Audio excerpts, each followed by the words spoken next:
Hey everybody, happy Sunday. It is June 5. Tomorrow is 666. June 6, day 6, 20226. A lot of guys have a lot of emphasis when you start to get these numerology type of days. I can recall for many of you that have been here since the beginning, we had that 999 day back in 2016. And considering the way 2016 went, that was one of the greatest trading sessions of the year. So anyway, 666 tomorrow, Monday. I wouldn't put too much emphasis on it. We finished up on Friday. Again, just showing you the email here from Friday again. We had that 9.64% bounce off of that low from 2 weeks back on Friday. Said we are bearishly bullish. I've been saying this for 3 days already. We're bearishly bullish. We're still looking for that fractional upside, about 50 points higher up there to that 42.23 before we get that drop. Friday's jobs, oh, man, what a headache. Again, going through it, blah, blah, blah. Fridays, we've had 20 of them. 10 have been red, 10 have been green. Going back on the prior Fridays of jobs, we had a minus 23, a plus 15, a minus 34, a plus 23, minus 19. You go back a year, which is what I did, and you see, we had a minus 39 back in December. We had a plus 32 back in July, but again, December was the wave 4 bottom of wave 5, and then we had that big rally up into December or January for the all-time highs. July, we were inside wave 3 of wave 3 of wave 3. So, to have that 32 points, that's not a hard thing to see. We're currently overbought plus 9% from May 20th in a lentil soup flood of recession. You go out there. I've gone on Twitter 3 times this weekend and scroll through the first 10, 15 tweets, and people are calling for the end of the world. So anyway, I was showing you here, for looking for spreads, 2% session, a 1% session. A match to the greatest Friday would be 42.09. A match to the worst going back a year would be 41.41. Without taking into consideration that we've got a plus or minus 90-point range from the high and the low. And, obviously showing this bearish wedge pattern that we've got going here, looking for that upside move that I'm expecting still before we get a stronger dip. You can set your spread, boom, boom, boom. I caught this spread for Friday's expiry 4 different times, loaded up on it because I was getting $650 for $350 in risk. Fantastic return. And we couldn't manage to get out of, tread anything out of that zone on Friday, as you remember. But anyway, going through here, blah, blah, blah. This was your prep going into the end of the week Friday. What we wound up getting there was an inside candle of nothingness. We had a 9.64% rally off of that May 20th low, that 38.10, and we've got a 1.89% dip from Thursday's 41.77. We never took out that low over there, that 40.75 cluster. We never took out that high. We never even attempted the high because we did it pre-market where SPY went and took out the highs from Tuesday. We had a 44-point range. We haven't had a less than 50-point range since April 18th. And you can see here in orange the number of times that we've had 40-point ranges, and they've typically come when we're getting up to a top level. They've not come during dips for the most part, but again, you can't go and say, this is guaranteed to be anything, because like I showed you all the data that we already had there on Friday, and none of it worked. So we ended last week with a 103-point range. Not horrible, not bullish, not bearish, but again, coming off of those multiple weeks of red candles. Yes, the prior week, having sorted that out, like I said, and like I showed, you're going to have, from history, 1, 2, 3 weeks where we're more or less inside building some, consolidation up before you get that breakout. And the breakout can go both ways. But what I'll show you and go through with everything, and again, on Friday, many people might have seen Tom Lee had gone out there on CNBC, and he says, I see the S&P above 5,100 by the end of the year. Again, here's a guy who does the same charts like everybody else, but because he's on CNBC and because of some of the calls that he's made before, which have all been accurate, everybody's against him, because when you go on FinTwit and you go through your Twitter feed, everybody's calling for the end of the world. So in any case, I'm going to go first over here to the S&P 500 futures, the ES.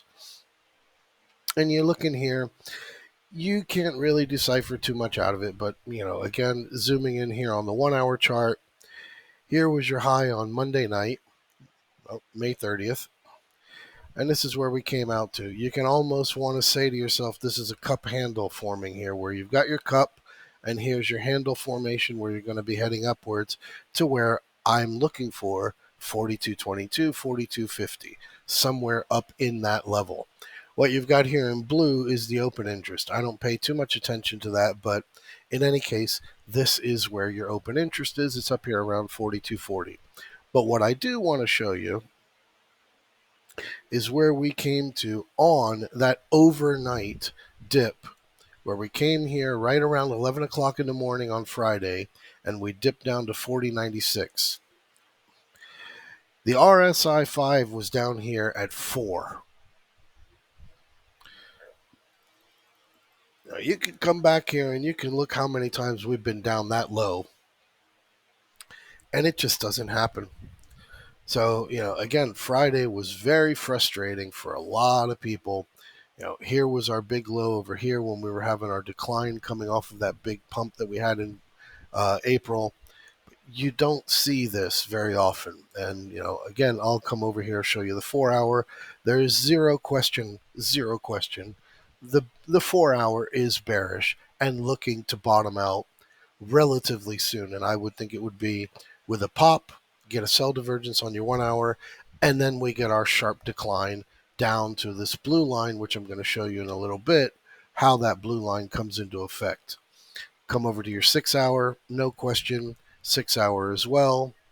Definitely pointing for some more downside because there's no strength out there over the wider term of the shorter vision. Okay, 6 hours is not a week, is not a day, but since we're on this, go ahead and look at the daily. Daily, not bearish, not bullish, right up there in the middle. Come over onto your weekly, and your weekly, as you can see, we had that hard, sharp decline, and now we've got that lower low with a higher low, and you're looking at yourself as being oversold on the weekly, and then we had that 9% run. This is where we're stuck with right now for this. So, in any case, no, going here. I've got Apple up already on the screen, and I'm going to show you Apple in a second because Apple is a highlight right now because it's got the death cross happening. The 50 and the 200 are crossing over each other. Happened on Tesla late last week. Those are the last two, and these are your big weighted stocks over on the S&P 500. On Apple, again, still Apple, I've got this wedge pattern falling down here. Now, I've already got an ABC that's been placed. You see this 139.50, how strong it is off of that 139.50 break, even though we did get down a little bit lower.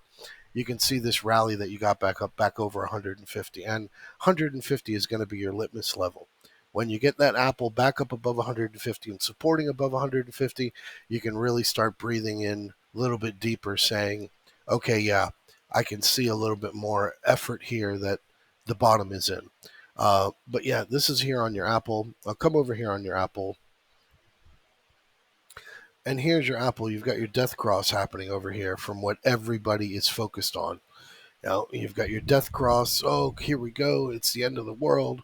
But you've got a bullish MACD. You've got a full stochastics that, for the most part, is right at that crossing level, which fits in with your moving average. RSI, nothing. Your vanilla right there in the middle. But again, everybody is going to be focusing in on this death cross, and you've got your 200 and your 50 right there at 159. So obviously, the upside, you are looking at 159. But again, going back over here onto what I'm showing you and zooming in a little bit more, you can see your pattern that you've got here from a wider view. And again, this is coming back from January. So we're not talking about day trading this from any kind of chart pattern perspective that I'm trying to show. But again, looking at your patterns, and this is where you've got your bullish falling wedge that you can see there. So again, we're a couple days, couple weeks away. You got earnings coming out in July. The Microsoft trick that took place last week, everybody got fooled on. It's the easy way to beat earnings is to lower your guidance prior to earnings. So you've got that going on there. And again, that's on Apple. Tesla, another one that I've got. You had your death cross. These ads, man. You've got your MACD, boom, your stochastics starting to cross down on your stochastics. So you do have a bearish look over there on your stochastics. Very vanilla on your RSI. Nothing really to be jumping up and down, excited about. But again, come over here onto Tesla and look at the exact same thing. And you can see a much wider, megaphone formation. But in a shorter time frame, you can definitely see yourself coming down here into this, basically bullish falling wedge where you had your run out. Now, I've got an alternative count here only because of the way that it kind of ran, where you've got your 1, you've got your 2, this could be 3, this could be 4, and this could be your extended impulsive 5, just like we had on the S&P, or it could very easily be your 1, 2, 3, this is your 4, and now your 5 is going to be looking to come down here to this 550 level, 540, 550. If this was all to play out in the way that this chart has got itself set up for that throwdown lower. But again, on Tesla, I don't really see the negativity to drive the stock 150 points lower from the 700 close that it was at. So again, grain of salt. But again, I'll take you over here onto SPY, and SPY, rather than going on SPX because we've got that every day, we'll come over here on your SPY and you see what you're looking at here. I've still got this as an ABC completed with that 20% having been visited, just like we had back in December 2018. Here you've got your rise up, and again, this is your cutoff level, that 418. 418, which is your 23.6 retracement from the highs going back to the COVID lows. That's been where our cutoff level has been multiple times. We scared on it in January. We didn't come down to hit it. We fractionally broke down it when Russia invaded Ukraine, and we bounced back up above it. Then we supported on it here in March before we had that massive rally, off of the FOMC discussion. Here was another rally off the FOMC discussion, and we've got the FOMC coming up in 2 weeks. So, this is a classic W pattern for Spicy, which would be looking for something up here in the 460 levels. Classic for Spicy Trader. But 418 is our problem, and until we can get through that 418, there's absolutely nothing to discuss about the upside other than the fact that we had an inside channel day when we went there on Friday. Friday was an inside day. Here was your highs over here, pre-market over there on Tuesday, Monday night, Tuesday, which was a holiday. We came out there, we took it out there prior to the open here on Thursday, and then without any negativity, with a good jobs report, with everything else, you just had a fade off. And I want to show you that fade off as well, if I can get that data to come up. Because again, here on the VIX, you can see the VIX was just melting to the downside the entire day. And actually, if I can get it to pop up, if they still have the data up, yeah, you had 71 million in volume on SPY. 71 million, and you were down 6 points, 1.5%. That doesn't happen. So anyway, Friday was an anomaly. it is what it is. It's in the books. It's done. It's finished with. Coming over here onto a much wider view going into this week, where I am looking for is still the exact same targets that we had heading into this. Looking for 42.50, 42.23. Once we get up there, I am definitely saying that we're going to have some sell divergences, and we're going to have every reason to have another drop down to this 40.75 level, 41.15. We will see if that holds. We'll see if it holds. If it doesn't hold, as we've got this view up here, that's the first level I'd be looking for would be 40.75. And if we fail that, then obviously we are in some big trouble, and we could be looking down there at that 3,800, 3,700 level. But that is what we're looking at right now. There's absolutely no reason to be extremely bearish or extremely bullish. We're short term in a cleanup kind of situation because of all of those weekly candles that we had.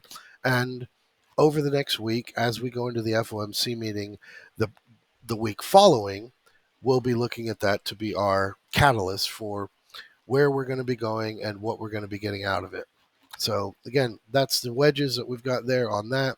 Here again, you've got your downward converging trend lines. We don't have declining volume, but as you can see, you're looking for that breakout there with that wedge pattern. And where everybody's looking at is here short term. Whereas in a much wider view, you've got a big bull flag playing out. So, but I'll bring you here, investing.com. The economic calendar, looking there, and we will go. Everybody can do this. Everybody should do this. Here's this week. We'll pull out our filters. We don't care about Brazil, Canada, Euro. Well, yeah, Eurozone. Germany, Hong Kong, China. We will leave because that matters, even though it doesn't matter. South Africa, Spain, UK, Switzerland, South Korea, Singapore, Russia.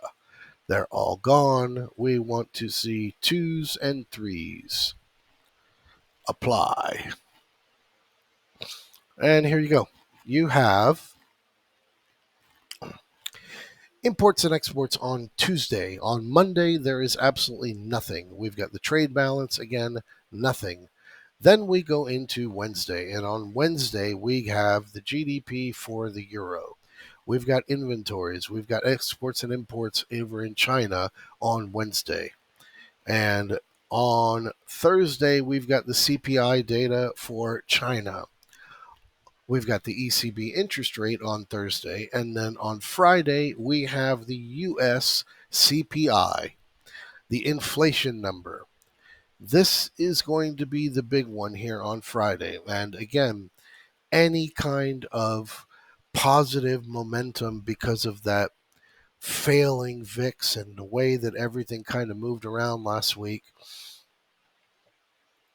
to head over into that 4,200 level for that wave 5 top that we're looking for would fit perfectly to have that CPI data be our drop.